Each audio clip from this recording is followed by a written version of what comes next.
Graça e paz, queridos, mais uma aula do nosso curso Maturidade no Espírito, Princípios de Revelação da Palavra. Agora nós estamos na aula 3, na terceira aula. Agora vamos estudar sobre a função da alma. Bora lá. A palavra de Deus nos mostra clara e inequivocadamente que a alma humana, a personalidade, é composta por três partes: a mente, a vontade e a emoção. A alma é a sede da nossa personalidade e é o nosso eu. É por esse motivo que em muitos lugares a palavra de Deus chama o homem de alma. As principais características do homem estão na sua alma, tais como ideais, pensamentos, emoções, etc. Funções da alma. Vamos lá para funções da alma. Tópico A, da mente. Porquanto a sabedoria entrará no seu coração e o conhecimento será agradável à tua alma. Provérbios 2:10. Então, sabe-se que assim é a sabedoria para a tua alma, e se achares, haverá bom fruto e não será frustrada a tua esperança. Provérbios 24:14. Em Provérbios 2:10 e 24:14, mostra-se que a alma necessita do conhecimento, do saber, que é uma função da mente. Logo, a mente é a função da alma. As suas obras são admiráveis e a minha alma o sabe muito bem. Salmo 139:14. Lamentações 3:20 diz que a alma pode se lembrar e a lembrança é uma função da mente. Minha alma continuamente se recorda e se abate dentro de mim. Lamentações 3:20. A mente é a função mais importante da alma, e se ela for obscurecida, nunca poderemos chegar ao pleno conhecimento da verdade. Ela deve ser renovada para podermos experimentar e entender a vontade de Deus, que é revelada em nosso espírito, não na nossa alma, no nosso espírito. Tópico B, da vontade. A vontade é o instrumento para as nossas decisões e indisposições. Sem ela, o homem seria reduzido a um ser automato, pois é por meio da vontade do homem que se resolve pecar ou servir a Deus. É deste modo, na nossa alma, que está o nosso poder de escolha, pelo que a minha alma escolheria antes ser estrangulada. Jó 7:17. 1 Coríntios 22:19 diz: dispõe agora o vosso coração e a vossa alma para buscardes o Senhor Deus. 1 Coríntios 22:19. Buscar é uma função da vontade, e a vontade está na alma. Em Efésios, em Jó 6:7, lemos: aquilo que minha alma recusava em tocar. Jó 6:7. Recusar é uma função da vontade. Tópico C, da emoção. A emoção é parte importante da experiência humana.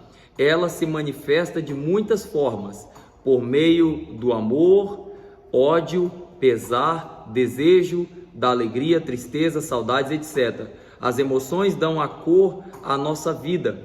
Todavia, jamais podemos nos deixar ser guiados por elas, porque as emoções é parte da alma. Em 1 Samuel 18:1 e Salmos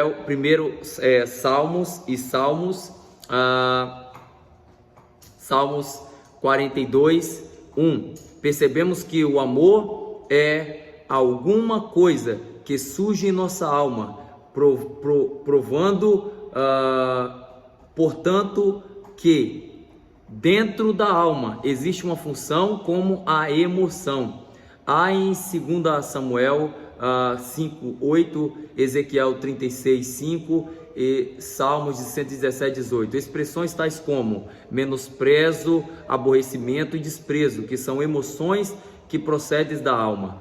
Poderíamos citar ainda a alegria em Isaías 61:10 e Salmos 86:4, como a emoção da alma, e ainda a angústia, como em 1 Samuel 30, verso 6, 20, verso 4, Ezequiel 24, 25, Jeremias 44, 14. São referências para que você entenda sobre essas emoções, ou seja, o centro das suas emoções é a sua alma. Por isso que quando você ouve na Bíblia Jesus ele dizendo que eu vim para salvar almas, ele veio para salvar a consciência do homem que tinha se perdido. Quando o homem peca, a consciência dele se abriu para o pecado, e o espírito ficou escondido dentro de seu corpo. De acordo com que o pecado fosse cada dia mais revelado, o espírito cada dia mais sujeito às vontades e paixões da sua carne, que era a sua própria alma, a sua própria consciência. E quando uma consciência, querido, ela está cauterizada, ela está perturbada, ela tem pesar, ela tem desejos imorais, sabe? O Espírito de Deus ele não age. O Espírito de Deus ele convence a sua alma, que é a sua consciência, de que aquilo que você está fazendo está fora dos padrões do reino de Deus. E as leis deste mundo são regidas pela lei da palavra de Deus, ok? É isso que eu quero que você entenda, que a lei que rege esse planeta, que as leis que regem o mundo espiritual e o mundo físico está debaixo da lei da palavra. Então, a palavra de Deus, o trabalho da palavra de Deus é nos trazer a consciência pela qual Adão tinha, a consciência que Adão tinha e perdeu no Éden, ok? Então é essa consciência que a palavra de Deus resgata. Cada dia ela nos confronta para revelar a vontade de Deus em nossa consciência. Então tudo que fala acerca de emoções estão na tua alma. É por isso que a palavra de Deus ela tem que ser pregada debaixo de autoridade, debaixo de unção. Porque quando a palavra ela é pregada debaixo de unção, ela tem vida. E uma pessoa que tem vida de Deus em seu espírito, ela prega e a vida de Deus ela ecoa através dos teus lábios. E assim conecta o espírito da pessoa àquela vida e ela consegue receber aquela carga de energia pela qual nós falamos aqui no primeiro módulo. Então vamos lá? Na primeira aula. Número 2, a transformação da alma. Não devemos pensar que a nossa alma é ruim. O erro é caminharmos confiando na capacidade de ela pensar, entender e sentir, pois já não andaremos por fé e estaremos no nível da carne. Os que andam segundo o padrão da alma são chamados carnais, que não são exatamente aqueles que andam na prática do pecado, uma vez que quem anda na prática do pecado possivelmente nem tenha nascido de novo, pois aquele que é nascido de Deus não vive na prática do pecado. João 3:9. O carnal é aquele que sinceramente tenta fazer a vontade de Deus, todavia ele o faz exercitando a alma, ou seja, sua mente, vontade e suas emoções. Neste sentido, os cristãos que vivem segundo o padrão da alma tendem a seguir aquela função da alma que lhes é mais peculiar. Assim temos carnais ou crentes almáticos que andam pela mente, outros pela emoção, outros pela empolgação. Pessoas mais emotivas tendem a usar a emoção como critério de vida espiritual. Se sentem calafrio e fortes emoções, conseguem fazer a obra de Deus. Mas se estas emoções se vão, também seu ânimo se esvai. Há outros, porém, que recusam estar emotivada,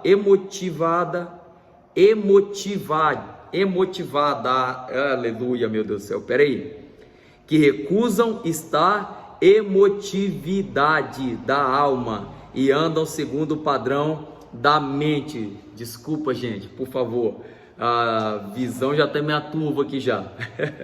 Vamos lá, pessoal. Estes chegam mesmo a criticar os emotivos como sendo carnais. O que eles não percebem é que andar segundo a mente também é da alma. Estes irmãos tendem a ser extremamente críticos e naturais na obra de Deus. Geralmente não aceitam o sobrenatural e querem colocar o Espírito Santo nos seus padrões de mente. Há ainda um terceiro tipo de cristão da alma. Trata-se daqueles que andam segundo a empolgação da vontade, podendo chamá-los de crente oba-oba.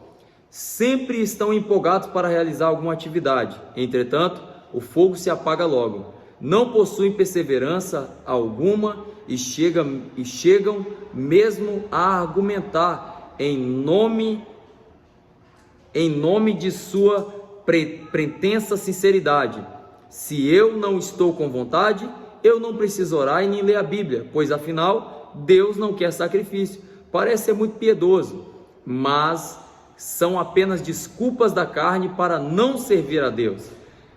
Dessa maneira, se andarmos segundo a alma, invariavelmente cairemos em um desses três pontos, ou em todos eles. E aqueles que andam em carne não podem agradar a Deus. Romanos 8:8. Existe algo, entretanto, que devemos fazer com a alma: andarmos com o Senhor para que ela seja transformada. A lâmpada do nosso espírito está acesa e nunca mais se apagará, mas o processo de transformação da alma é algo que dura a vida inteira, ou seja, durante toda a sua vida você vai continuar gritando contra as suas próprias vontades, contra os absurdos que você acredita ser normal. Queridos, eu costumo dizer que pessoas que andam na base da alma morrem pela base da alma.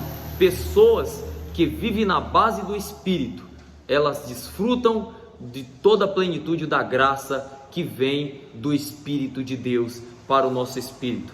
Então não viva segundo a sua vontade apenas, sabe? Eu estou com vontade, então eu vou fazer. Eu não estou com vontade, então não vou fazer. Coisas importantes nós não podemos decidir na base da alma. Coisas importantes se decide pelo Espírito, porque você era um ser espiritual, ok? Essa parte que eu quero que você entenda, que uma pessoa que vive na base da alma, se ela sente vontade, ela faz. Se ela não sente vontade, ela não faz, mesmo sabendo que é importante para ela. Então, não viva na base da alma. Ou seja, uma pessoa está lá, eu estou desanimado, eu não vou para a igreja hoje. Querido, você ainda é infantil, porque uma pessoa infantil, ela ainda não tratou dessa base, porque ir para o culto é importante. Estar presente em reuniões de adoração é importante. Eu não vou para a célula porque eu não estou com vontade. Eu não estou nem colocando aqui cansaço, porque cansaço a gente entende. Mas quando se trata de vontade, você tem que guerrear contra a sua própria natureza caída, pecaminosa. Porque a sua natureza não quer nada que se envolva Deus, o seu Criador. A sua natureza, ela só quer saber de conforto e procrastinação. É só isso que ela quer. Ela só quer saber de coisas fáceis, coisas fúteis, coisas de entretenimento. A sua alma só quer saber de coisas que não vai te custar nada. Mas o seu espírito, se você quiser manter o seu espírito como uma lamparina acesa dentro da sua casa, na sua família, e para suas gerações possam ver o brilho da glória de Deus sobre o seu espírito, querido, você precisa combater a sua alma dias após dias e dizendo para ela colocar-se no lugar dela, porque quem governa é você, através do Espírito Santo. Tópico 3, aqui é a terceira parte aqui. Como a nossa alma é transformada? Tópico A, pela renovação da mente. Como a nossa alma deve ser transformada? Pela renovação da mente. A mente é a primeira função da alma. Se mudarmos a mente, estaremos mudando toda a nossa vida. E a única maneira é conformando-a com a palavra de Deus. E não vos conformeis com este século, mas transformai-vos pela renovação da vossa mente. Romanos 12, 2. Eu colaboro com o Espírito Santo na minha própria transformação, na medida em que me encho com a palavra de Deus, exercitando o Espírito constantemente para mantermos contato com Deus e transformando nossa alma mediante a renovação da nossa mente. Tópico B. Pelo contemplar o Senhor.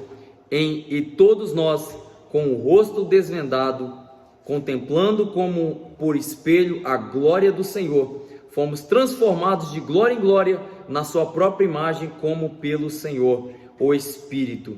2 Coríntios 3,18. A nossa alma também é mudada quando contemplamos o Senhor por meio de todo tipo de oração e comunhão. Presta atenção, oração e comunhão. Isso está dizendo, querido, relacionamento com a igreja, relacionamento com o corpo de Cristo. A igreja ainda é importante, querido, independente das frustrações que você teve com pessoas que não souberam lidar com as suas emoções, não foram treinadas nas suas emoções, mas a igreja é importante. Jesus Cristo veio para buscar a igreja e não um membro separado. Então se conecte em uma igreja, esteja conectado a uma igreja, ainda que as farpas de alguns irmãos possa te atingir. Se conecta à igreja, independente de quem está falando, de quem está fofocando, de quem está agindo com interesses vãos.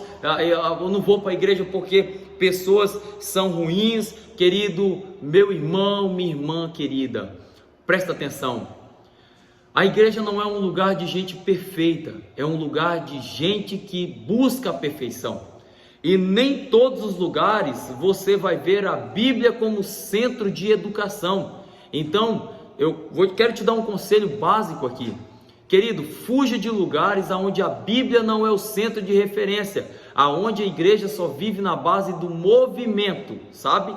Movimenta, só movimenta, gritaria, movimentações, né? Eu não estou citando nome de igreja nenhuma aqui, ok? Para que não haja, né, uma repercussão nesse vídeo, né? Mas que você entenda que a palavra tem que estar no centro, ainda que a igreja ela é diferente uma da outra, mas ela tem que concordar em uma só coisa: a Bíblia ela tem que ser o centro de toda a organização, seja da palavra, os fundamentos, a família, a fé, tem tudo que ser baseado aqui, e a palavra tem que ser pregada em primeiro lugar. Em primeiro lugar, a prioridade tem que ser na palavra, ok? Lugares que não pregam a palavra estão cheios de pessoas imaturas, pessoas que estão matando a igreja, e Deus vai cobrar de cada uma dessas pessoas. Deus irá cobrar dessas pessoas que te machucaram. Deus vai cobrar dessas pessoas que não levaram a igreja do Senhor Jesus a sério e machucaram e cuspiram e massacraram, achando que a ovelha era dela, e a ovelha tem um pastor, um supremo pastor que vai zelar por elas, pode ter certeza. Então, o meu espírito é como um recipiente, foi criado para conter a Deus. A minha alma, como espelho, foi criado para refletir a Deus. Ou seja, o seu espírito, ele reflete a Deus. Aleluia. Amém? Isso mesmo, foi criado para conter a Deus, mas a minha alma foi criada como um espelho. Foi criada para refletir a Deus. A sua alma foi criada como um espelho, para que você reflita a glória de Deus. Querido, eu espero que essa palavra ela tenha mudado a sua vida. Eu espero que essa palavra ela possa causar um impacto no seu coração. Não viva na base da alma. Tem pessoas que pensam que o pecado dela é único, né? Não tem como, não sei o que, inventam uma série de desculpas, maqueia, né? Mas eu quero te falar uma coisa: todas as crises de pecado, todo o pecado, ele está inserido na alma, na consciência. E a consciência do homem é que está caída. Então tem uns que têm fraqueza no lesbianismo, no homossexualismo. É um tipo de pecado também. E você vai ter que guerrear, assim como o ex-usuário também, né? Aquela pessoa que foi usuário de droga durante tantos anos, ela também guerreia a mesma dificuldade, que é a dificuldade do vício, do pecado. Ela vai ter que guerrear. Então, se o seu pecado for o homossexualismo, está na base da alma, dos seus sentimentos, então você vai ter que guerrear contra isso também.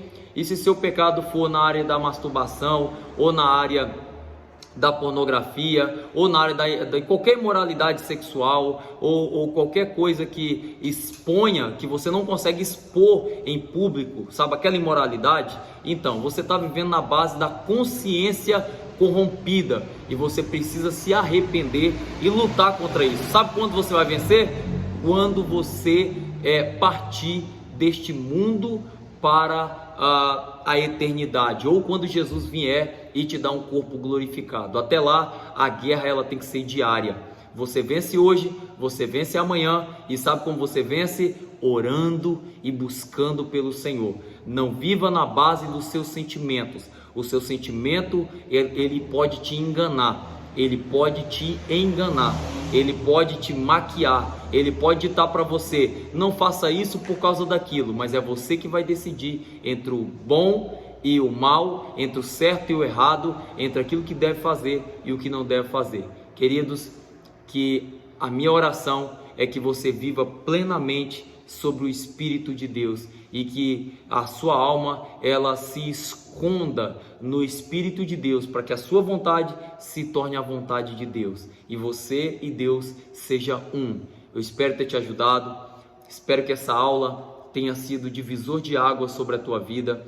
Eu espero que você, a partir de hoje, faça uma promessa consigo mesmo, de não deixar a sua alma dominar, e aquilo que é importante você vai fazer, querendo a sua vontade ou não. No momento de orar, você vai escravizar o seu corpo, você vai dizer: eu é que mando, a minha alma não manda mais. Na hora de ir para a igreja, não deu vontade, eu vou assim mesmo. Na hora que você ouvir uma palavra, uma palavra que foi liberada do altar, e essa palavra confrontou o seu pecado, você vai dizer: é para mim mesmo, eu recebo, em nome de Jesus, eu tenho que tomar vergonha mesmo. Enfim, querido, é dessa forma que você vai arrancar o pecado da tua alma, da tua consciência, e Deus ele vai transformar a sua mente na mente de Cristo. Que Deus te abençoe, em nome de Jesus.